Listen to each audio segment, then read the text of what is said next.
Hey guys, welcome back to week 2 of the educational series that we're offering for Awaken Training Series. The review of what we're going to be covering today, I'm going to talk about what is balance. We're going to review then today what the Monday, Tuesday, and Wednesday training split design looks like for the 12-week Awaken Training Series program. In the next week, we'll get in deeper to Thursday, Friday, and Saturday, so that over the course of these next 2 weeks, you'll have a clear understanding of what's the design of each of the days within Awaken Training Series. So let me start by saying that balance is a term that I use a lot when I'm speaking about program design, when I'm speaking about coaching athletes, when speaking about taking somebody, assessing them, and figuring out what's the best way to achieve balance within that person.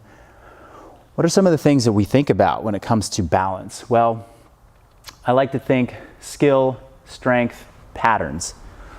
What's somebody's skill level in a variety of different movements? Are they higher skill here and lower skill here? How do we create balance? Are they stronger in certain areas than others? And how do we create balance there?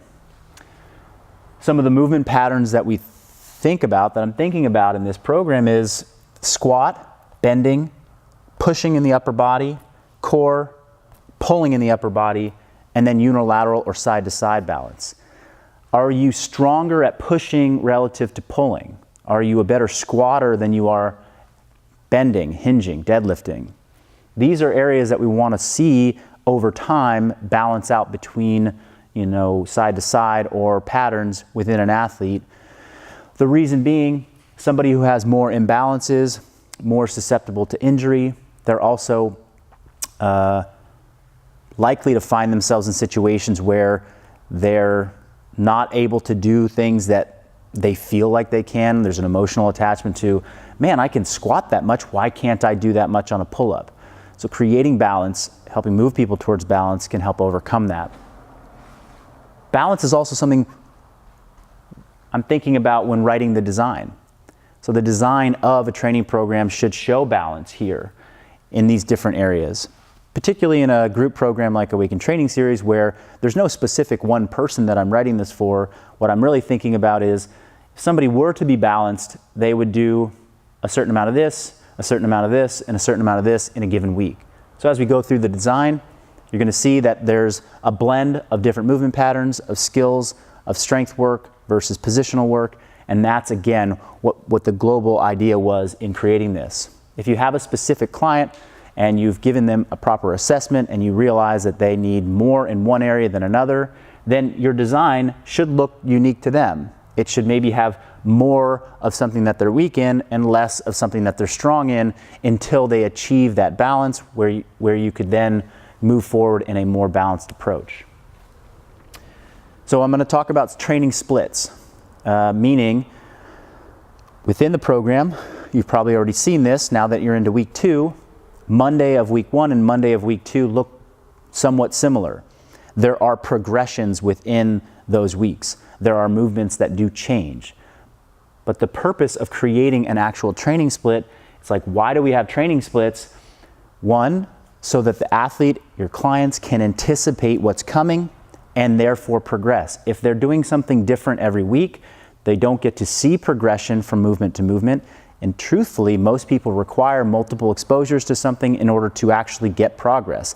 They're going to adapt for 3 to 6 to 8 weeks, depending on the level of trainee that they are. And so we want to show that in a systematic way. We want to decrease the amount of randomness, and we want to decrease the amount of overwhelm that athletes and clients might feel when they approach a training session like, I don't even know what to expect. Remember, there's learning that has to happen when something new is delivered to a client in a training program. If they spend the first session just trying to learn with their brain, and then the next session that movement is gone, then they're on to moving and learning something else with their brain. And they don't get an opportunity to deepen the training stimulus within their muscles, within their nervous system. So you're going to see this progression last really throughout the whole 12 weeks, where we're going to follow a similar training split, and it will progress in intensity, some movements, load, tempo, etc. So the Monday training split Again, I'll say one more thing, which is that I want you to understand what these templates look like, because they're just examples of how you can use a training design, but they don't have to be done with these specific movements. So you're going to see on Monday, it's a very upper body push and pull focused day. You could take a similar design and you could do upper body pushing with lower body bending. There's ways to mix and match this as you go through training, and you'll see other examples in ATS 1, 2, 3, and 4, where we're taking similar training splits and we're moving different exercises in and out to create a different stimulus for the athlete. So on to specifically Monday, you'll see that the A1, A2, B1, B2 exercises are very classic in the push and pull department. So one exercise is going to be pushing, one exercise is going to be pulling in a superset. We've got this distinction. The A exercises are open chain exercises and the B exercises are closed chain exercises. So an open chain exercise, as a description, is an exercise where the load is moving. So a dumbbell, you're pressing a dumbbell. The dumbbell itself is what's moving. So you're doing a bench press. That is an open chain pressing exercise. Alternatively, a closed chain exercise would be where you're also doing this activity, this pushing in the horizontal plane. However, your body weight is now the load that's moving. So the example is a push-up. So laying on your back doing bench press versus being prone and doing a push-up would be the difference between open and closed chain. So here it would be dumbbell benching, prone row. Here it would be push-up, ring row, as an example. The conditioning on Monday is an example of how I like to see hidden skill and strength work be accomplished. Conditioning is oftentimes in many functional fitness programs a chance for people to reduce the quality of their movement. The clock starts, they're trying to move fast, and they don't focus on their quality.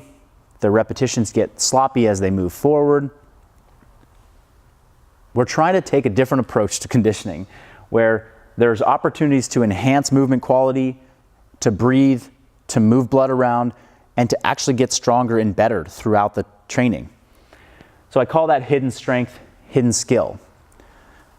You're going to experience rest periods in this style of conditioning work. So 3 to 4 sets, move through at a consistent pace. There are going to be movements within this type of conditioning on Mondays where you're actually going to be slowing down. I might even prescribe a tempo within conditioning work. So a tempo means you have to move at a specific pace and you can't rush that. You can't try and get going too fast. You're going to be doing isometric contractions within this type of conditioning work. So you might be jumping rope, getting your breath up, and then you go into a wall sit. And a wall sit is going to be no contractions dynamically. You're just going to be holding a position, which is still work, and you're still going to have to focus, and your breathing rate's going to be high, but it's going to have the effect of slowing people down a little bit so that they don't get their heart rate too elevated, they don't get their power output too high, in which case we see that decline in quality as people go through training. This style of conditioning is a way to control intensity so that on other subsequent days where we're intentionally having higher intensity, people can save some of their energy for it. When we get the feedback, I feel great, I feel better than ever, this training program has me feeling fresh and excited about my training. A big reason behind that is not every day is intensity focused. Some days are moderate intensity focused, and we do that through these conditioning workouts that put control points in for athletes. A control point being a rest period, being an isometric contraction, being a tempo, something that purposely slows people down. So keep an eye out for that on Mondays. On the Tuesday training split, actually in the week one video, I talked about the increasing effort sets that you will be doing consistently on Tuesdays for a period of time during the program. So we're not going to talk about the conditioning. We're going to talk more about the strength training within the Tuesday split. Tuesday is all about hinging. It's about this action of bending at the hip, picking things up off the ground, swinging things. And the idea is that we're going to hinge in 3 different ways. So it's a great training concept to bring to your clients, to be aware of yourself. We're doing segmented clean deadlifts for several weeks. And a segmented clean deadlift is a positional strength exercise. It is a way to improve the positions of your clean and the first pull of your clean by pausing at different points in the lift. Three pauses within the lift as you guys are experiencing right now. But a positional clean grip segmented deadlift is for that purpose. The second way that we're bending and hinging is for like absolute strength. The second exercise in the training program, and I'll write this up. So this is your segmented deadlift. And then from here, we're going to deadlift from blocks. Deadlifting from blocks, shortening the range of motion so that you can apply maximal force. And in the case where the blocks set the bar above the knee, that shorter range of motion, I expect you to be able to lift some of your heaviest loads, and we want you to lift heavy loads. So if this was a lower intensity day, this is designed to be a slightly higher intensity day. Coming in from the weekend, building up to this high intensity day, and those partial range of motion deadlifts are a great way to exert maximal force in a safe range of motion. So position, and then absolute strength, and then speed. So there's hang power cleans, kettlebell swings, and box jumps. These are all hinging exercises. Hang power clean, kettlebell swing, jumping up onto a box. They're incorporated into the conditioning portion of this. And as you recall, there's rest periods between each of those conditioning movements. It's going to allow you to actually work some hinging strength, speed strength in a variety of different ways. So in essence, it's the same movement pattern, 3 different styles of the same movement pattern. So I want to give an example of, you don't have to always do 3 types of hinging. You could do 3 types of squatting. You could do 3 types of pressing. So a squatting example of this might be bottoms up front squats. So a bottom up front squat is an exercise where you place the bar on blocks or on a squat rack at a low position at the bottom position of your squat. You go down, climb underneath it, 0 tension, and you lift up. It's a really great exercise for helping to develop the bottom position of the squat, teach clients and yourself how to generate tension from the bottom position. And if you've ever done that exercise before, or if you haven't, you're unable to lift really anywhere close to your maximal loads in a front squat without having that lowering or eccentric portion of the contraction and not having that stretch reflex at the bottom. It's difficult to lift maximal loads. So it really would focus on position in squatting.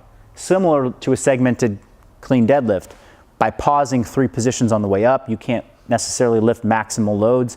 So it's more about position, less about maximal loads.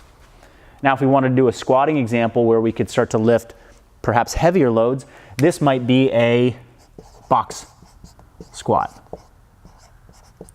So a box squat where, again, we're changing the range of motion. We're putting you into a relatively safe environment where you're sitting to a box, perhaps just above parallel, and now it's a partial range of motion squat where you're going to have an opportunity to lift maximal force. And then a speed squat version would be perhaps a jump squat. So on a day like this, if I were going to change the movement pattern, I might do A as a bottom up front squat, B as a front rack box squat, and then in the conditioning work where we're doing increased effort sets, we might put in some jump squats instead of power cleans. All right. Now moving on to the Wednesday split. Wednesday, you're going to see a heavy emphasis on double leg knee flexion or back squatting as the primary core strengthening movement of the day. We're going to attack this one from a high time under tension standpoint. You'll see next week when I talk about the Saturday split, back squatting is going to be tackled a little bit differently. But the tempo in the first couple weeks is a 3-2-X1. Those are 6 to 7 second repetitions. We're doing like moderate to higher volume sets. You're going to be working for longer periods of time. So lots of time under tension in the back squat. It's going to feel very metabolic, like you're working hard, you're breathing heavy, you're sweating. Really stick to that time under tension, that tempo, honor your tempo in the back squat. Do not worry about the load that you actually have on it. Next week, we'll talk about how Saturdays are a better day to try and push some intensity in the squat. Then the B1, B2, C1, C2. This is going to be a very classic full body superset, back-to-back superset. So Monday, very upper body focused. Tuesday, very lower body focused. Wednesday, full body training. So doing isolated upper and lower body days is something that is beneficial for an intermediate to an advanced athlete, somebody who has already developed pretty good understanding of movement. And so by doing 2 to 3 to 4 exercises for the same movement pattern or body part, they can actually get a lot of benefit out of it. For somebody who's a beginner, this style of training, a full body training split, is actually really good, because once they've done one exercise to the full ability in a movement pattern, they really can't handle doing a lot more because they've already taxed their brain and taxed their body for that movement pattern. So that's not to say that this isn't applicable to somebody who's an intermediate or an advanced trainee. Just know that full body training splits can be good for beginner athletes in particular. So again, these are going to be full body in nature. There's quite a bit of single leg and single arm focus in these. And then we're using classic pairing. Squat with pulling, it's a classic pairing of movement patterns. Bending with pushing, another classic pairing of movement patterns. Something that you can think about in this week's homework assignment and as you're going through this is, how would you change up some of these movements that you have in week 2 for a client that you may have, or for another training day? How would you just take out the RNT reverse lunge and input another single leg exercise that feels more appropriate to you or more appropriate to a person that you're working with? So you can play around with that type of training design and just interchange some movements and see if you can come up with something that's totally different, but also the same. All right, the last thing to talk about today is that Wednesday's conditioning is something we're terming a grinder. A grinder of varying lengths. So in the time restricted prescription, so 10 minutes, 12 minutes of a particular series of exercises. A grinder, some of the key points to what that looks like is similar to Monday's conditioning. We don't want this to be super high intensity. Tuesday's was relatively high intensity in the conditioning portion. So this is going to be more moderate. How do we slow down people and reduce intensity? What I just said, slowing down people and creating self-limiting aspects of the conditioning. A self-limiter is something that will, just by the nature of the prescription, will keep people from moving too fast. If you prescribe a sled push, which we have, and you put no weight on the sled or a very light weight on the sled, that won't slow down an athlete. They're going to be able to push that thing fast, move on to the next thing, move on to the next thing, come back, push that thing fast. What that does is it really raises power output and the intensity of the training session, which can lead to fatigue, which can lead to lower quality movement towards the end of the training. And we want to limit the number of times that we expose ourselves or our clients to that in a given week. But we don't want them to not work hard. So grinders are a great way to accomplish hard work, moderate power output, building strength, building skill, and without pushing them into the red zone or into threshold. So we're slowing people down by the choice of exercise and by the loading. So heavy sled. we're mixing in skill and putting in exercises that can't be done at a high turnover. So wall walks are going to show up. A wall walk is a great exercise that takes a lot of strength, it slows people down, and it works on the skill of basically walking on your hands and being inverted.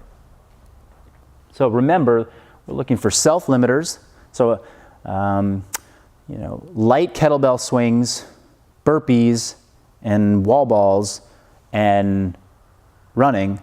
Those would not be self-limiters so much in terms of speed of contraction. They wouldn't slow somebody down intentionally. Those are movements that would get somebody moving fast and they could push their intensity really high. Versus sled push heavy, wall walk, tall box jump, things of that nature.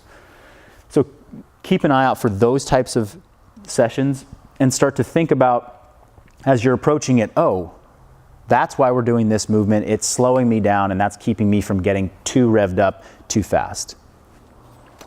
Okay, so next week we'll come back and talk about Thursday, Friday, Saturday splits and what those look like in Awaken Training Series. Good luck this week, and if you have any questions, be sure to email us.